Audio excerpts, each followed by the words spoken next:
Good evening and welcome to the Coon Rapids City Council meeting for Tuesday, August 18th, 2020. If you could please rise and join us for the pledge. I pledge allegiance to the flag of the United States of America and to the republic for which it stands, one nation under God, indivisible, with liberty and justice for all. Please call the roll. Councilmember Grzylowiak. Here. Councilmember Kicker. Here. Councilmember Demmer. Here. Councilmember Geisler. Here. Councilmember Johnson. Here. Councilmember Wells. Here. Mayor Cook. Here.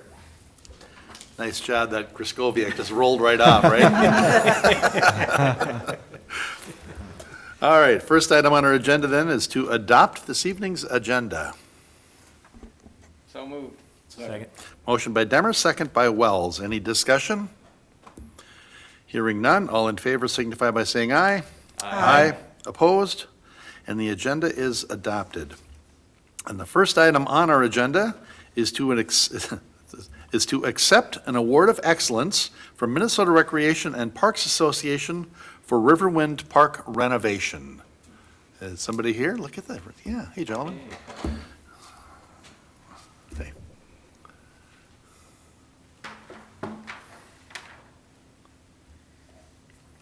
Mr. Mayor, council members, it is an honor to be here tonight to present a Minnesota Recreation and Park Association 2019 Award of Excellence to the City of Coon Rapids. Before I do, I would like to take a few minutes to tell you about the Minnesota Recreation and Park Association. The MRPA was formed in 1937 to foster the growth and development of the parks and recreation profession throughout the state. Currently, we have around 850 professional, corporate, board, student, and retiree members. Members of the association come from municipal, county, state, district, commercial, and private agencies. The MRPA Awards Committee was created in 1987 with the purpose of acknowledging individual members and agencies for their excellence in the fields of parks and recreation. Awards Committee members represent a cross-section of association members from the state of Minnesota. The Awards Committee feels it is important to increase awareness and appreciation for the excellent parks, trails, facilities, recreation programs, and services that are occurring in Minnesota.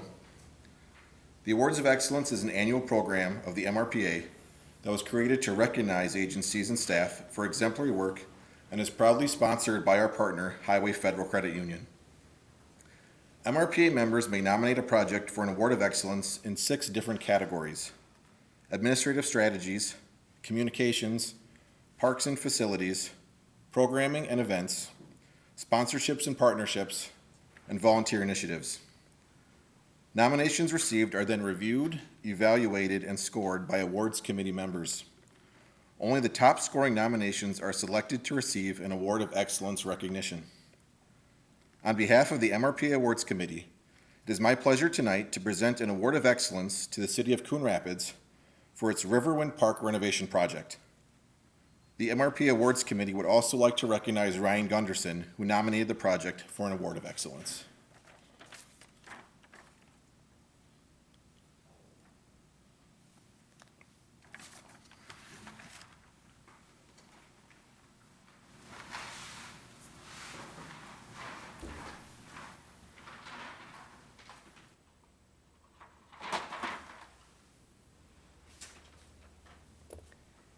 Wow. Thank you. We'll probably have to hang that in Riverwind over there, I believe. Yeah, It's very nice. very nice. And did Ryan tell you how close we were to tearing that building down a number of times?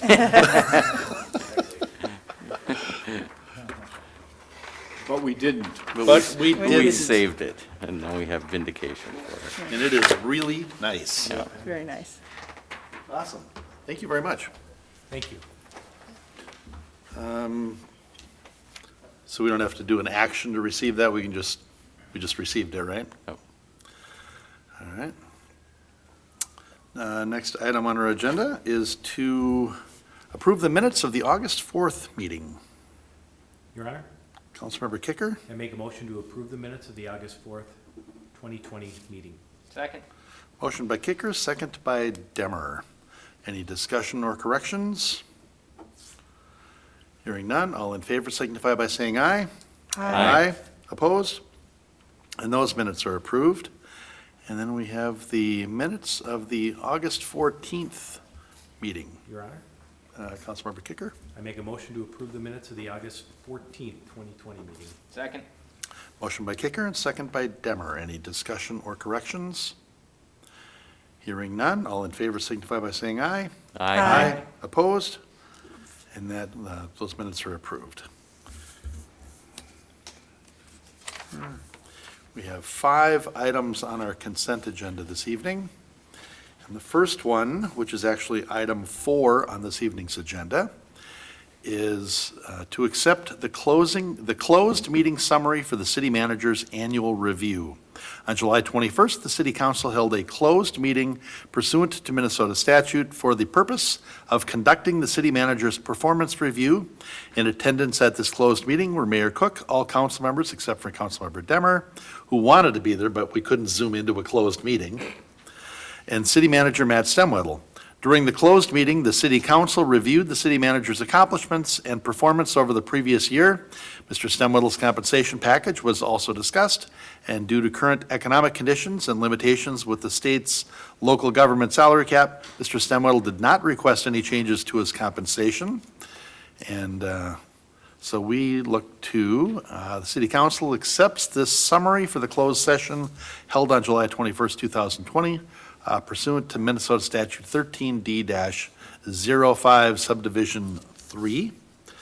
The next item on our consent agenda, which is item 5 on this evening's agenda, is to approve an off-sale Class A liquor license for, maybe it's Savans Incorporated, 11239 Foley Boulevard.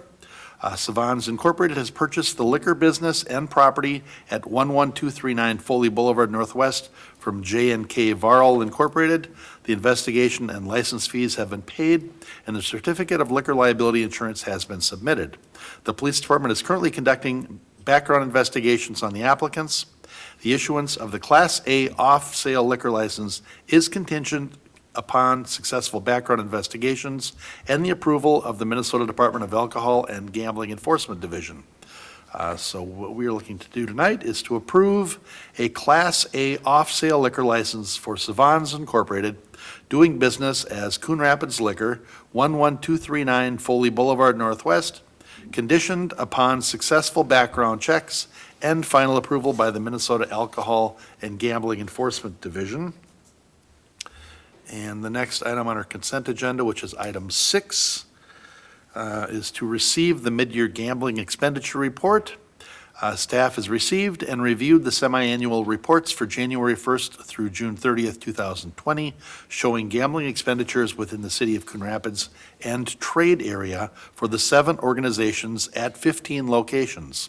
The combined net profit this period was reported at $357,505.14, with expenditures within the trade area, which includes the city of Coon Rapids, reported at $280,099.45.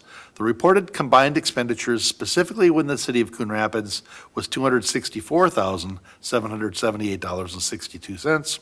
A note should be made that the Coon Rapids Lions organization's reported expenditure percentages are skewed due to the fact that they reported a net profit of 0 in 2020.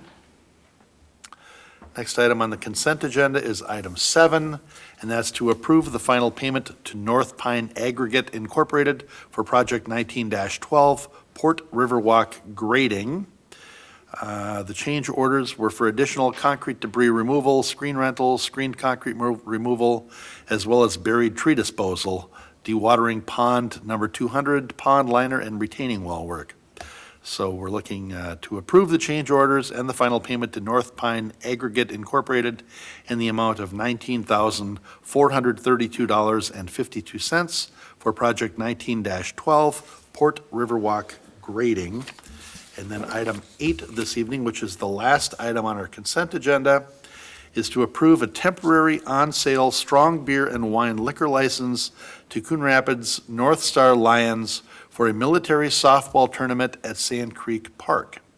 The appropriate fees have been paid, the background investigation is being completed by the police department, and the certificate of insurance for liquor liability has been ordered.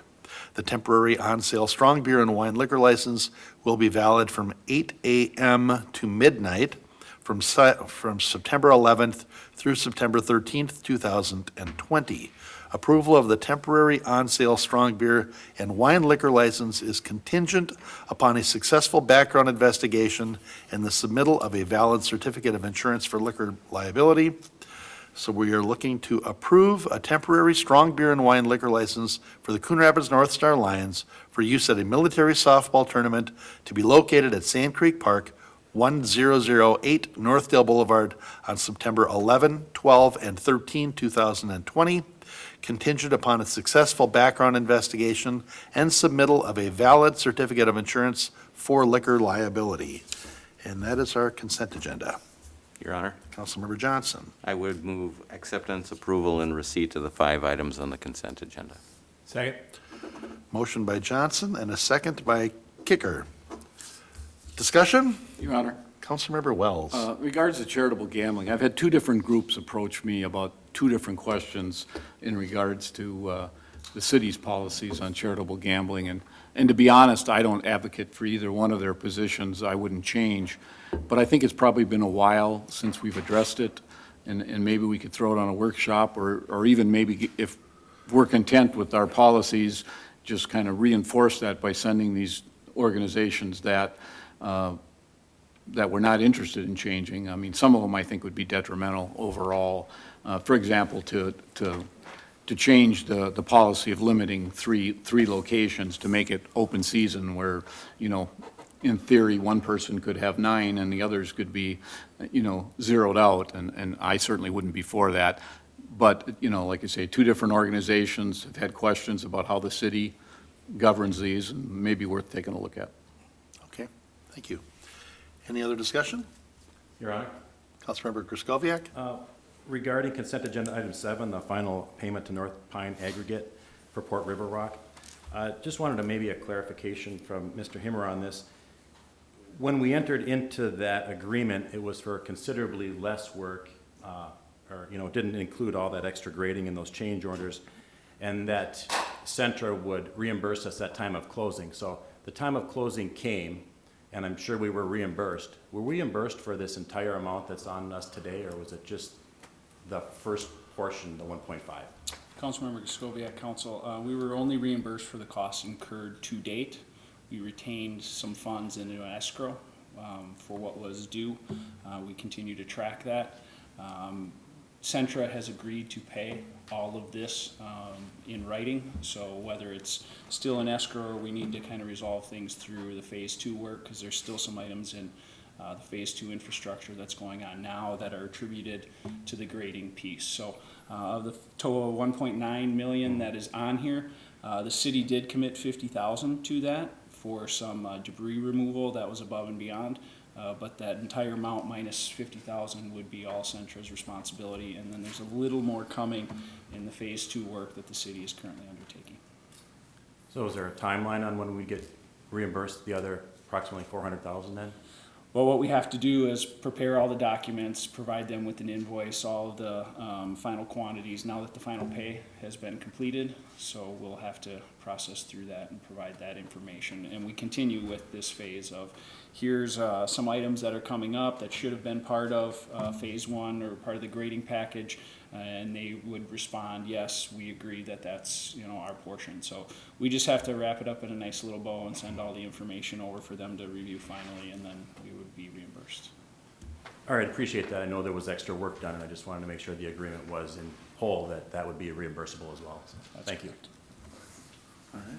Any other Councilmember Geisler? Yeah, I had a question on the military softball tournament. Do we have anything or any requirements or things that we have in place from a social distancing or requirements for doing the tournament in the park to see if, and alleviate any fears that any residents may have or attendees? Your Honor, Councilmember Wells? I'm sure Mr. Hemmer could too, but I can answer that. Ryan Okay. Gunderson has worked for with the organizers of the tournament, and it's been laid out to them, how many vendors they can have, how far apart they have to be. So there's been limits compared to past years, so they have to meet the guidelines given to them by the city. That's great. And to me, it's just putting in the record that we've got, that it's not going to be like every other year, that there are going to be some limitations to it. And they've been playing softball up there this summer, so I think Yep. they've already kind of got some of the things figured out. But- Yep. All right, any other discussion on the consent agenda? Hearing none, all in favor signify by saying aye. Aye. Opposed? And the consent agenda is all of those things that Councilmember Johnson said, adopted and whatever else it was. Approved and received. Yeah, there you go. All right, and we are on to, under old business, item 9, to consider adoption of ordinance 2235, approving the land sale to Coon Rapids United Methodist Church. This was introduced at the last council meeting, and it's really just kind of a housekeeping, taking care of a little sliver of land that's kind of got orphaned over there. Mr. Mayor? Councilmember Geisler? I'll make a motion to adopt the ordinance authorizing conveyance of parcel A, approve the deed, and authorize the mayor and city manager to execute the deed, which is ordinance 2235. Second. Motion by Geisler, second by Kicker. Discussion? Hearing none, all in favor signify by saying aye. Aye. Opposed? And that motion carries. And we are on to item 10, which is to consider Resolution 20-69, establishing the 2020 and 2021 Coon Rapids Ice Center rental rates and approve the fee structure. We're looking to fees for hourly Fees for hourly ice rentals, services, and activities were last reviewed and approved by the City Council at its August 20th, 2019 meeting prior to the beginning of the 2019 and 20 skating season. Staff believes the Ice Center remains competitive with local arena hourly rates, and a $5 increase is proposed for winter prime and non-prime ice rental and spring-summer rental. Staff believes the current rate structure is justified to remain competitive with other area arenas, keeps us consistent with our area association and arena agreements, and adequately maintains the facility and helps offset operational costs. In addition to the hourly ice rental rates, the attached fee structure outlines rates for other services and activities that are conducted at the arena. Staff recommends increasing the school group hourly entrance and included skate rental fee from $3 per person to $4 per person, and no additional charges are recommended at this time. The 2020 to 21 user contracts reflecting these rates have been prepared for execution and will be presented for City Council consideration under a separate memo on tonight's agenda, and language outlining the Coon Rapids Ice Center's COVID-19 preparedness plan and associated procedures will be included. Mr. Himmer, since this was yours, is there anything else that you wanted to add? You seem pretty comprehensive in your details there. Covered it well, Mr. Mayor. Well, you covered it, I just read it, so. And it seems like our pricing is competitive with everybody around the metro area.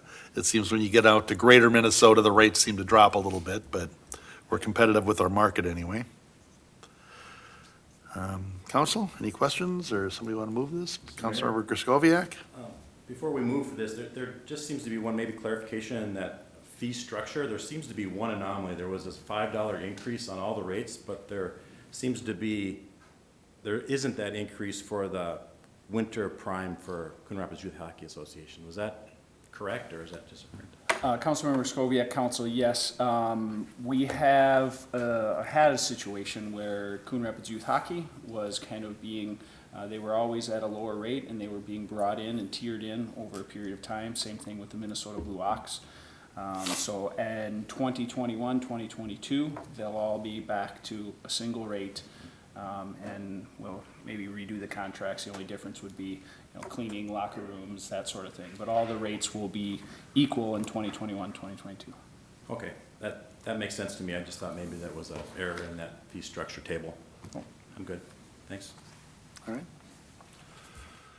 Your Honor, Councilmember Kicker? I make a motion that the City Council adopt resolution number 20-69, establishing the 2021 ice rental rates for the Coon Rapids Ice Center and approve the 2020-21 Coon Rapids Ice Center fee structure. Second?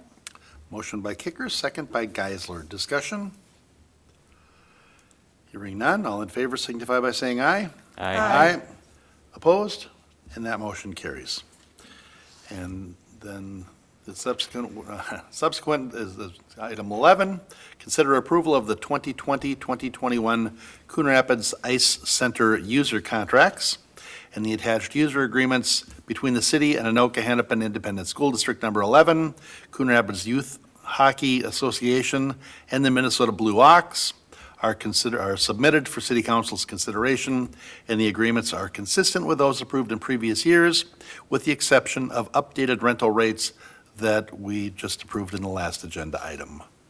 Anybody need any information on that, or somebody want to roll? Out Council- of curiosity, have we heard anything from the Blue Ox? Are they planning on a season? Oh, they've already been practicing. Okay. Yeah, they started practicing, what, a month ago or something, or? Yes, they basically are kind of all systems go, meeting the guidelines, certainly. They'll be limited, if any, spectators that come along, but yes, they are gearing up and maintaining the requirements and trying to get back to normal. Good. We cover them on CTN. Is that something people will be able to watch? I don't think we do on CTN. No. They do on their junior hockey. They do live stream through, I'm not sure what the affiliation is. Maybe Matt can answer that question, but they do live stream through that organization and their affiliation, and CTN kind of helped set them up for some of that, but it's separate from local programming. I think it was a proprietary agreement or something. Mr. Stemwell, anything you wanted to add to that, or? Mayor, Council, no, Tim's correct. There is a separate group that covers the games for all of those. And so CTN actually isn't able to cover them because of those agreements. Okay. Any other questions, or Yeah, somebody Mr. want to Mayor, move this? I guess I Councilmember would Geisler? just make the question or the assumption that obviously the school district, youth hockey and Blue Ox have seen these contracts. They've been part of creating them, so this won't be a surprise to any of them? Geisler Council, it's the same verbiage except for the rates. They were all distributed, these contracts. We almost had them on the last council meeting, but I wanted to make sure we had them executed. We asked for them to be executed and returned today. I did not see them. I wasn't in the office today. They've had them for over a month, and hopefully they would have let us know if there was any concerns with them prior to tonight. Okay, great. So with that, Mr. Mayor, Councilmember I would make a Geisler? motion to approve the proposed 2021 Coon Rapids Ice Center annual user contracts with Anoka Hennepin Independent School District Number 11, Coon Rapids Youth Hockey Association, and the Minnesota Blue Ox. Second. And that included and authorized the city officials to execute accordingly? Yes. All right. There's a motion and a second. Any discussion? Hearing none, all in favor signify by saying aye. Aye. Aye. Opposed? And that motion carries. Item 12 is to consider resolutions ordering the preparation of feasibility report and plans for Project 21-1 Street Reconstruction, 22 different segments of road,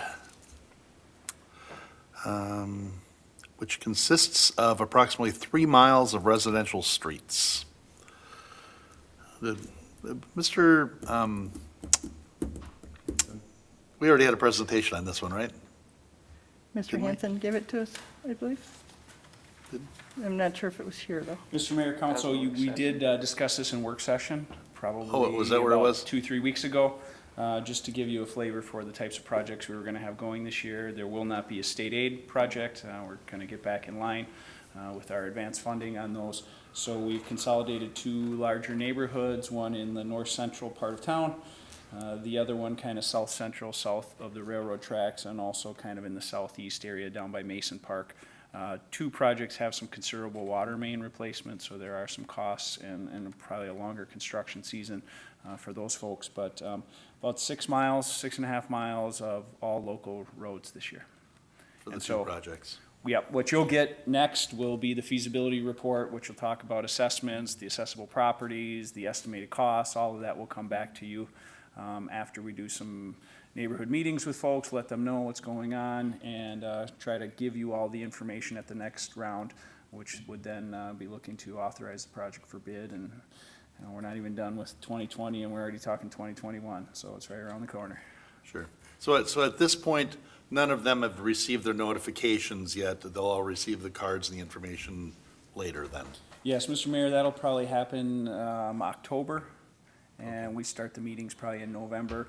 All the information is currently on our website, though. We did update it for 2021, along with kind of the videos of what that will look like, some information about if your road looks like this, you're probably going to be due for reconstruction soon. We always update our 5-year plan, but our most recent 5-year plan is probably up on the website as well. So it's all there, but most people aren't aware of it just yet because they're probably still driving around all the construction from this year. Yep. All right. Anybody have any questions of Mr. Hammer on this? Mr. Mayor? Councilmember Griscoviac? So this is going to be a pretty big project, it's a significant project in Ward 1, specifically a large section of the Oaks of Shenandoah. So there's going to be road reconstruction from approximately 127th Lane north up to about 131st, and then from Shenandoah all the way over east to Hanson. So it's a big chunk of roadway. I did talk to quite a few of my neighbors in this area, and talking about those roads. They're all in the 30 to 35-year-old range. A lot of them have been pothole filled many times, and the consensus, overwhelming consensus, almost unanimous consensus, is the roads do need to be repaired. But I did have a couple of questions, and the main question is, this is a really big concentration of residential roads all in the same area. So I haven't really seen a project this large in the same area. So wouldn't we have, issues with traffic flow, people getting in and out of there? That was one question, Mr. Hammer. And the other one would be, a scope this big, is it a single award contract? So Yes, Councilmember Griscoviac, Council, it would be one. We've grouped it intentionally. If you have multiple contractors in there, they trip over each other. They all want to go to the same place at the same time. So we try to stagger the project by neighborhoods. There's multiple ways in and out. So, there would always be an opportunity to get in and out. I can't say it's perfect. It's dirty, it's dusty, it's noisy. But there aren't any significant water main replacements up in that area. We're just looking at some valves and some hydrants. So from that perspective, there won't be large excavations, so that will be helpful. And so it's primarily the grind and go. You mill up the road, you leave that roadway in place, you do your spot curb replacement, you do your spot utility replacements, but we try to control the contractor into areas to maintain access, at least 1 or 2 ways in and out of the neighborhoods. People will have disruptions, certainly, but there's enough ways in and out to try to address the concerns of the residents. And trash day is always exciting in these neighborhoods during construction seasons, but that's one of the things we put into the project specs, and we try to stage it in such a way that we don't tell them how to do it. We just let them know the challenges that they'll be up against and make sure that we keep it good for the residents. Okay, and a follow-up to that then is the feasibility report aspect of this. So in driving through there, it doesn't look like a lot of the curb's going to have to go, so like you said, kind of grind and go. But what exactly, how might the feasibility report show that maybe some portions of the road don't need it? And then the next thing on the agenda is to adopt the preparation of plans, but wouldn't we want to have a feasibility report to know exactly which sections are in full need of it before we do a preparation of plans? Yeah, Councilmember Griscoviac, sometimes we split those. Lately, what we've been doing is putting them all together, so you're authorizing the same thing. We could have come back and said, here's your feasibility report, now authorize preparation of plans and specs. But by allowing us to move forward with some of the plan design, it helps for the open houses so people can actually see what's there. We do then the inspections of the area, and we actually start painting curb this fall, so they would be able to see, okay, these are some of the areas that will be removed. And then we go back again in the spring, and some of that changes just over one winter, either through snow plowing or freeze thaw conditions. So while we don't really get into preparation of plans to a great extent, it allows us some flexibility to do that and get ahead and not have to come back and do that process, maybe wait another 2 weeks for a future council meeting. So we don't get into any significant design work until after we get through those neighborhood meetings and we come back to you all. We really start heavy on the design piece probably in early January and then through the early part of the winter. All right, and then, Mr. Mayor, if I might, just one more add on to that. You said there wasn't going to be any significant water or sewer updates on this, but, I mean, if we're going to be grinding up 4 or however many miles of road in there and then reclaiming it with the thicker asphalt, there was a water main issue on 131st about a year and a half ago that actually destroyed a home. And then there was, I think just last year, there was an issue on 127th with a water main, and well, and that stuff probably happens with more frequency than I even know of. So is the feasibility report actually going to look in at all of that infrastructure under those roads while we have everything torn up? Yeah, Councilmember Skoviak, we do that every time. The cursory look at it right now, before we really go into what's occurred in the past year, how many, all of that will come back. There might be segments that we look at and change our mind and say, yes, this needs to be water main replacement.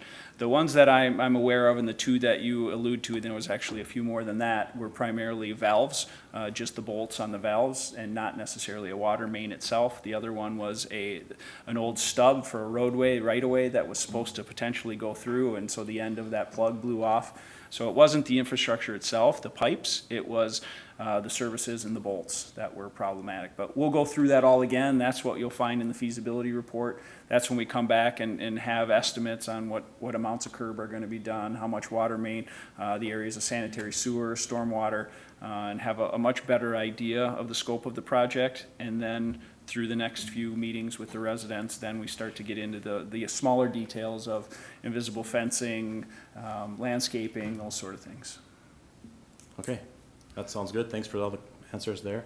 Big project, a lot of road, and there's a lot of sand underneath there. You know, there's pretty good soils in there. So, I mean, the roads lasted 30 years, but they won't last forever, right? And I think the residents understand that. And while I will say there aren't significant utilities in there at this point, there'll still be water main disruption. When we have to turn off valves and hydrants and reconstruct those, there'll be water outages and there'll be notifications for that.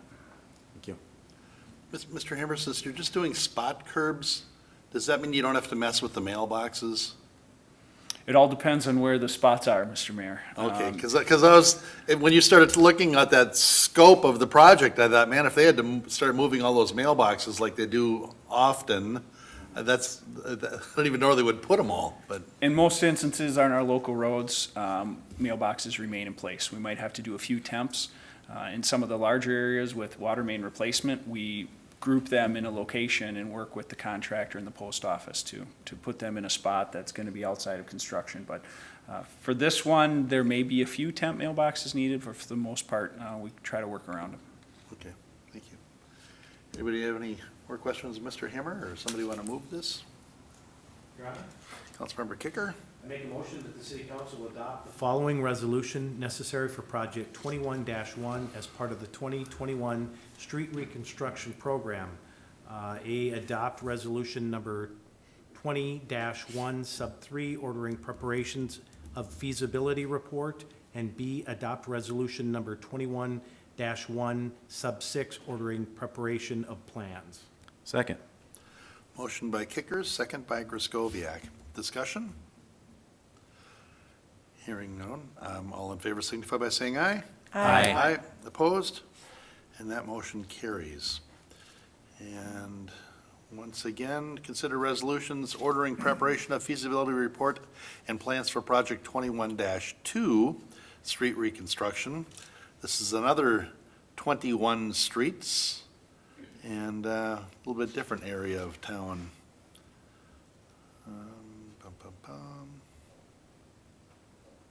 This one is south, primarily south and slightly north of 10 on both sides of Egret, and then a little bit over off of, looks like, Mr. Mayor, Council. Yeah, thank you. It's the area east of Hanson, north of Coon Rapids Boulevard, west of Egret, and south of the railroad tracks. There's a nice bounded area in there, west of Egret. And then also down by Mason Park, off of Foley Boulevard, and then also on the south side of Egret, near the fire station, and not just to the north side of the railroad tracks. Okay, very good. Your Honor, Councilmember Kicker? I'll make a motion that the city council adopt the following resolutions necessary for Project 21-2 as part of the 2021 Street Reconstruction Program. A, adopt resolution number 21-2 sub 3, ordering preparations of feasibility report, and B, adopt resolution number 21-2 sub 6, ordering preparation of plans. I'll second that. Motion by Kicker, second by Johnson. Oh, I see what I did. I misidentified, it's the railroad tracks, not Highway 10 that I was looking at. All right, we have a motion and a second. Discussion? Hearing none, all in favor signify by saying aye. Aye. Opposed? And that motion carries. And we're at the open mic portion of the meeting. Is anybody here to address council this evening for open mic? Okay. We'll move beyond open mic to reports on previous open mics. And at our last meeting, we had Todd Lutman from Martin Street regarding a multiple pet permit. He appeared before the council to address multiple dogs living at a home on 106th Avenue. He is concerned about the constant barking when these dogs are outside in the backyard. He informs that he and his neighbors are unable to use their backyards when these dogs are outside. He also stated that he has been addressing this issue with the city for 2 years. And when these dogs are out, let's see, and wants to know what the city will do to abate the situation. CSO Pedersen received a barking complaint on June 8th regarding 3 dogs barking and being aggressive at the home on 106th Avenue. A multiple pet permit application was mailed to the owner on June 10th. The city received the completed application on July 20th for 3 dogs. City records indicated that an additional barking complaint was filed against the pet owner on July 7th. And the process for the multiple pet application involves sending surveys to addresses abutting the property that's requesting it. And the city received 3 surveys that complained about excessive barking at this address.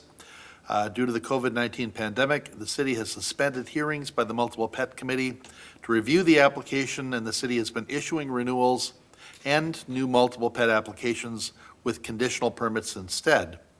To address the barking complaints, the city is issuing a special 90-day conditional permit to the pet owner and will conduct an inspection and records check at the end of the 90 days to review any barking complaints or other concerns. There is a 4th dog living at this address, which belongs to a family member living there temporarily for the next few weeks, and this dog is not included in the permit. So Chief Wise, you normally review these. You're the ones that kind of handles this, and you think this is the best way to address this going forward here? Mayor, Council, yes, I do. Actually, I have a lot of experience with this. As me personally, I am the hearing officer for multiple pet permit applications, and I've been doing so for the last 10 years. This particular household or dogs first came to our attention on June 8th of this year, and we immediately began the process for the multiple pet permit. That said, the hearing, like you mentioned, was I decided to not hold the hearing because holding a hearing in a private room like that would, with people talking, sometimes the people involved get agitated and it's a lot of anecdotes back and forth. Okay. And so I decided to issue a conditional permit with a 90-day review. And yes, we received that complaint on July 7th regarding barking dogs. The animal control officer, which is our community service officers, did respond out there, investigated the incident, and didn't personally witness any barking dog issues. And in fact, the person with the multiple dogs subsequently said that it was somebody else's dog that was inspiring the barking. And like any good animal control officer, she negotiated a peace at the time whereby the dog owner or the multiple dogs owners made a temporary arrangement to block the fence so that to hopefully alleviate the situation where dogs bark at each other. That said, since July 7th, we have not received any 911 complaints of any questionable animal behavior since from anyone. And that said, I always encourage people to call 911 regarding domestic animal problems because they are serious quality of life issues. We don't just disregard them. We care about those things because I don't want to listen to somebody's yapping dogs either. Just like, and we have the expectation in this community that if you have multiple animals, you have to keep them under control. And in my time here, I know of no incident where we were unable to resolve animal complaint. It's never happened. One way or another, we get it resolved. Sometimes it's via citation and court dates, but one way or another, it always gets resolved. So I would just encourage the neighbors, if they're frustrated by barking, is call 911. That's the right phone call to make, and an animal control officer will come investigate. That's why we have those people on staff. Thank you. Yeah, don't just live with it, call 911. I know we had one that was really getting serious, and they were sure there was no way of resolving it, and that one went through mediation services, and they were both just so impressed, and it was like this new friendship, so. So, all right, thanks, Chief, appreciate that. Does anybody have any questions on that, or Just a follow-up. Councilmember Johnson? Do you anticipate returning to a methodology for having the multiple pet hearings in the future? I mean, could we do them by Zoom if the pandemic is an issue? I don't see that it needs to be an in-person hearing. Yeah, Mayor, Council, expecting all our residents to have the technology to be able to do that would probably be a pretty high hurdle to get over. That's it. That's why we went with the 90-day. I mean, of course, all of us are operating under the assumption at some point we get back to normal, and we're hopeful that that will take place. If getting back to normal doesn't happen, then we may have to modify how we do those hearings. But we send the surveys out with people given the opportunity to state their view on what the situation is in that neighborhood. But it really becomes a problem when neighbors will tolerate the problem, they won't call 911, and then they get the survey in the mail and then say, things are awful, I can't believe you allow this to happen. When this circumstance happens so often where we've never heard of the dogs, we've never heard of the issue, we didn't know there was barking going on, we didn't know there were 4 dogs that were at that residence. So I just encourage anybody, don't put up with something if it's intolerable, the noise, the racket, the whatever. Cats wind up in the same circumstance too, because sometimes cats are let out and they become birders, so to speak. They can cause harm if they're just out and about in the neighborhood. And so people are expected to keep their cats under control. So it applies to domestic animals, and we follow through on this stuff. We always have and always will. We have over 23 square miles. It has to be a complaint-driven system, and people need to do their part. Don't tolerate it, call and Make the let record. us know. Yeah. Hi, Your Honor. Councilmember Demmer? Another question there. You had mentioned that most people don't even know that there is a permit needed for multiple animals until a complaint gets levied. If someone has multiple animals and they're watching this meeting, what should they do? Yeah, they should call the city. The police department is the entity that issues multiple pet permits. So call and ask for a multiple pet permit at the police department, and we'll get you started with that application process. But yes, city code requires you, if you have more than 2 domestic animals, to have a multiple pet permit. All right. I think that's the longest we've spent on an open mic item again for a while. Sorry about that. Thank you. And we are up to other business. Anybody have any other business? Mr. Mayor? Councilmember Griscoviac? I did have a question from constituent this week, wanting to know what the big hole was being dug in front of the Menards. What's that all about? Is that a private utility thing, or is that something the city's doing, or a utility company? It's just a question that I had, and I said I'd pose the question. There was enough culverts for like a housing development sitting there. Councilmember Skoviak, I'm not sure. Is that on Main Street? It is on Main Street. Unfortunately, that is a county road, so we wouldn't have received any sort of a right-of-way permit or something for that. If it is private utility, that would be through our friends over at the county. So I was unaware. I've heard of them going on Foley. I've received a few calls for Coon Rapids Boulevard, now Main Street. My guess is it's a private utility item, especially if it's not back in the parking lot, but there's nothing I'm aware of through community development engineering that's any sort of a development proposal or project. So I'm gonna guess it's a private utility, and I can certainly follow up with Anoka County and find out. It's like 4-foot culvert pieces, isn't it? 4-foot diameter There's stuff? a big hole going on. That's all I know. And I know nothing came through the planning commission or the city council, so when I was asked the question, I obviously had to ask. Is it on the north side in front of Menards? It is on the northeast side, so kind of up from the ramp and on Main Street, that corner. Okay. It's So between the store and Main Street. It's right there.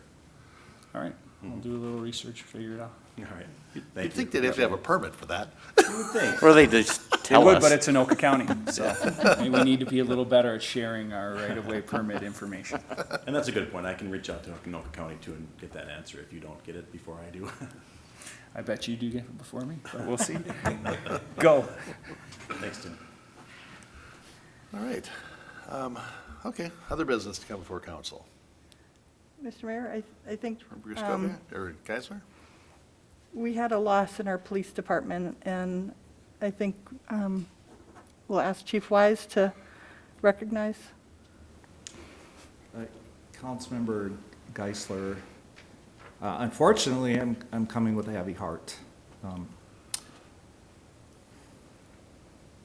Thank you for offering a few minutes in front of our community where I can memorialize a police officer that we lost yesterday. Monday morning, August 17th, Officer Greg Koss passed away from natural causes while he was readying himself to work yet another shift serving the citizens of Coon Rapids. His loss really hurts many in our department, as working so closely under so much stress with the same cast of characters that changes very little over the years, we wind up becoming exceptionally close.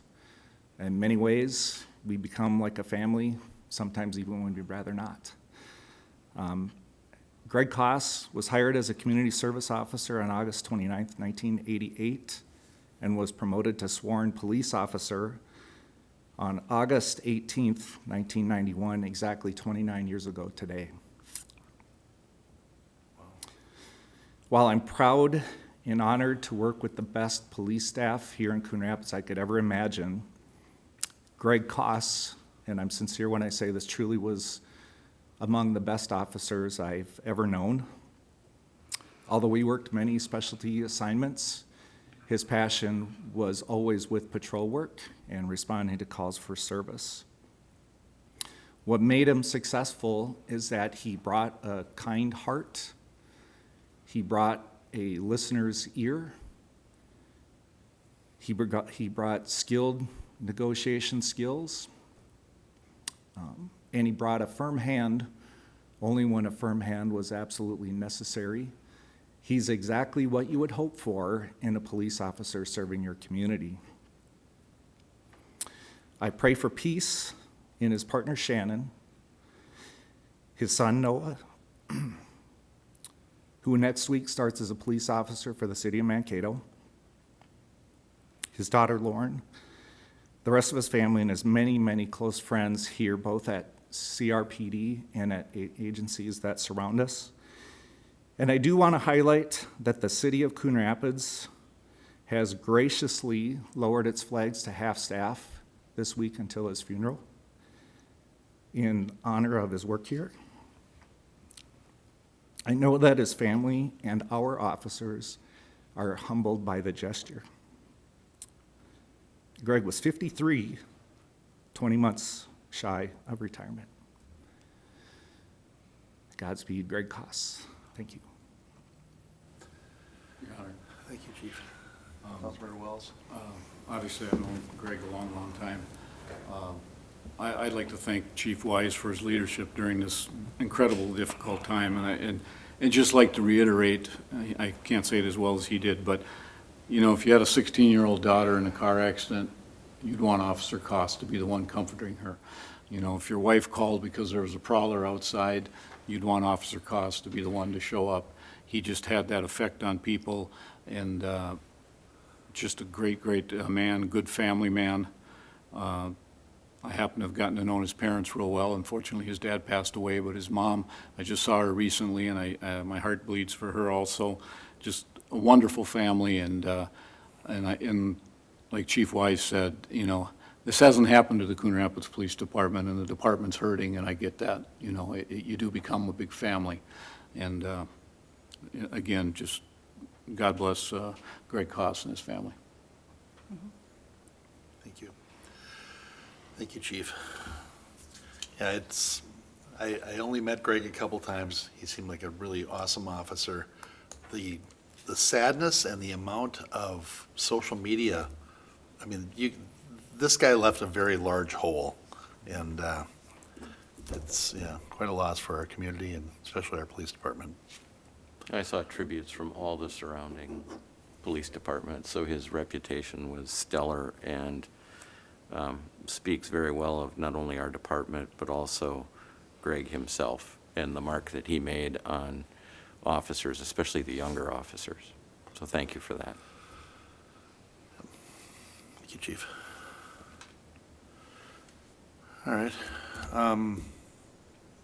Any other business to come before council? Mr. Stemwell, anything you have any updates for us or anything? Hi.